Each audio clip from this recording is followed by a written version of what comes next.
Aloha, this is Jeremy Starkey, and this is my presentation on Dome Cities, a reality check.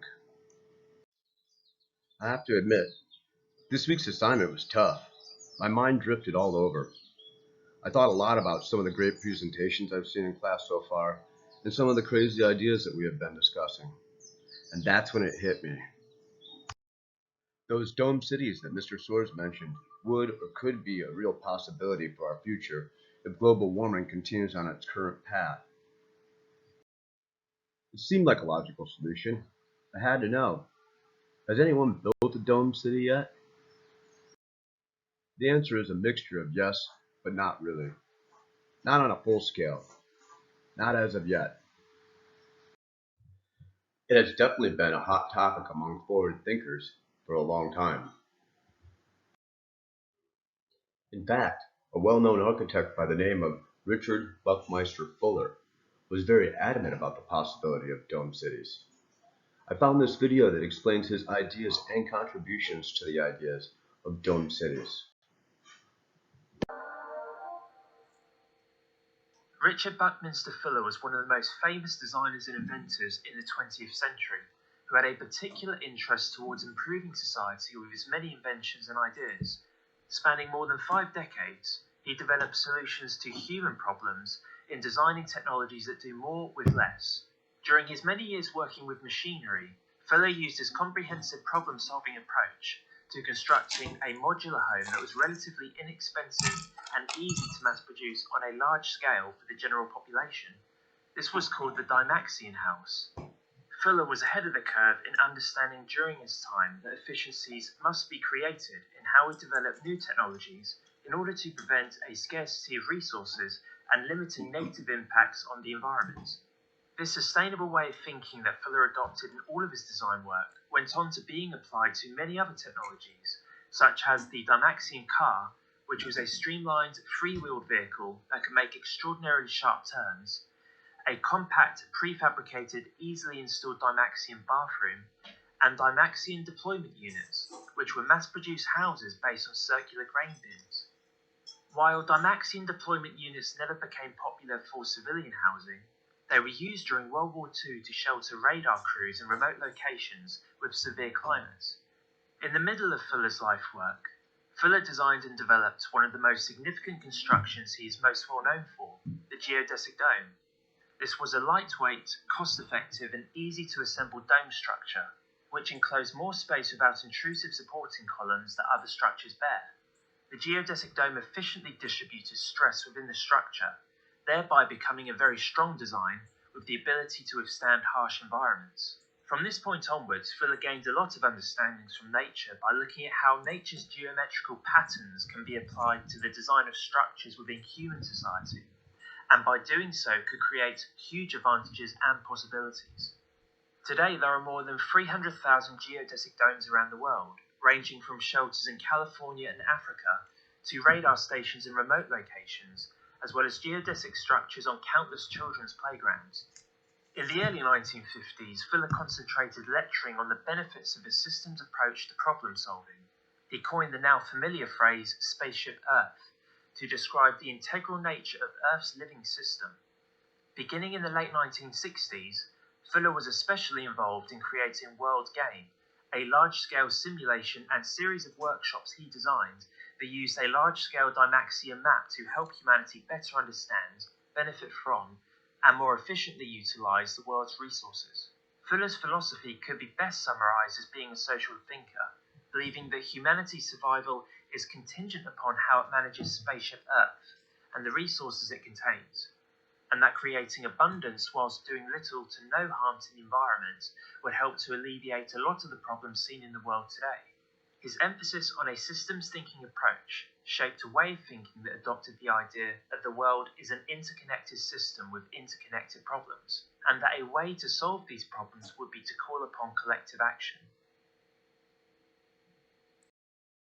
Wow, and that was way back in the 60s. This is definitely not a new concept, so why hasn't it been done? Well, the truth is, it has been done. One example is at Arizona University's Biosphere 2. I found this short video that showcases the Biosphere 2.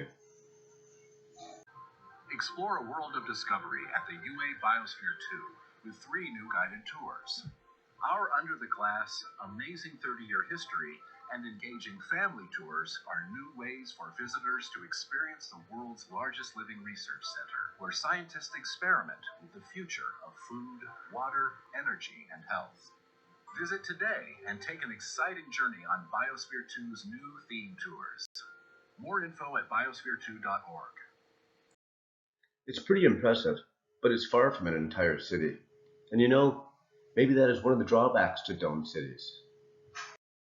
I mean, stadiums are massive domes that cover on an average of 8 to 10 acres.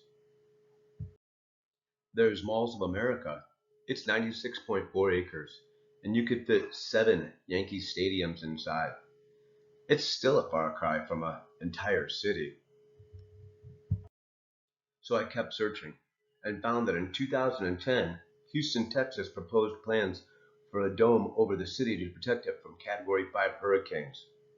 But this never came to fruition. In 2014, Dubai also had plans for the first climate-controlled city. It would accommodate the world's largest shopping center, over 100 hotels, and a wellness district for medical tourists. It has also failed to become a reality. As I looked deeper into the idea of dome cities, I found a lot of pros and cons. I think this short video does a great job at covering most of them. Let's check it out. A dome city is a hypothetical structure that encloses a large area. The dome is airtight, creating a city that can be controlled for temperature, regulate weather, and air quality. Dome cities have been an idea of science fiction since the early 20th century that could be placed on Earth, the Moon, or other planets. People have described dome cities in response to many problems, such as air pollution and other environmental destruction, basically benefiting the lives of the people living in them. With weather control, we can eliminate snow and ice formation that causes many road problems. It can also keep out major hurricanes, tornadoes, and even ice storms. With dome cities, we would be able to bring life to other planets and even the moon. A dome city would be able to mimic life on Earth by bringing oxygen, water, and a thriving ecosystem.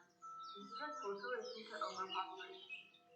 In the next 30 years, the elderly and obese population will rise dramatically. Dome cities will be made with less roads and more walking than current cities. This will enable citizens to be more active, which will reduce obesity and limit traffic deaths and accidents. Underground train systems and a few roads for trucks could be another way to get around. Also, many well-designed dome cities will be in places like China that can be used to reduce air pollution, which kills 1 person out of every 1,000. The problem with dome cities is, for example, if we had one on the moon or another planet, someone could possibly hack into it and mess with the weather that the dome city wasn't built for. Another problem is that if someone was to break it, it could cause the entire city to be crushed by falling into it. If the dome were to ever break, the government would be responsible for thousands of deaths. Something else that should be considered is the cost of building a dome city and then understanding challenges. A structure like this would be very difficult to build, considering it needs to hold up thousands of people, be extremely reliable, and keep out major weather forces. The cost to initially build the dome would be about $140 billion, with high maintenance costs and security needs, all while hoping the dome doesn't fail. In fact, the ruler of Dubai has been working on climate-controlled dome city covering an area of 48 million square feet. It would be able to generate solar energy, harvest rainwater, and harness wind energy. To conclude, dome cities will be able to drastically improve our environment, but unfortunately, there are still many problems the dome creates. Wow. Well, if it was on The Simpsons, it's definitely going to be a reality one day. There does seem to be a lot of reasons dome cities would be great. There also seems to be a lot of problems that still need to be addressed. There would be so many different variables inside and outside the dome that could be affected, like migratory birds and pollution. Although the dome would keep pollution out, it would also trap pollution in. there would need to be some sort of breathable membrane used for the dome, or a ventilation system, and that could fail. I'm sure there's problems that have not even been thought of yet. Or how about being trapped in a dome when a large part of the population has COVID-19? Yikes. So even though I know we are capable of building a dome city, I don't think it's very ideal for here on Earth right now. I think it'd be great for inhabiting Mars, or maybe even creating another city of Atlantis. I don't think building a bubble around us is the right way to address global warming. It seems like it should be a last resort, and I hope it never comes down to that.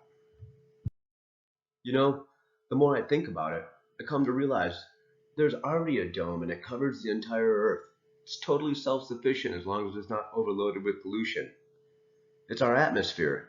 We should all be more worried about taking care of the dome we have rather than building new domes.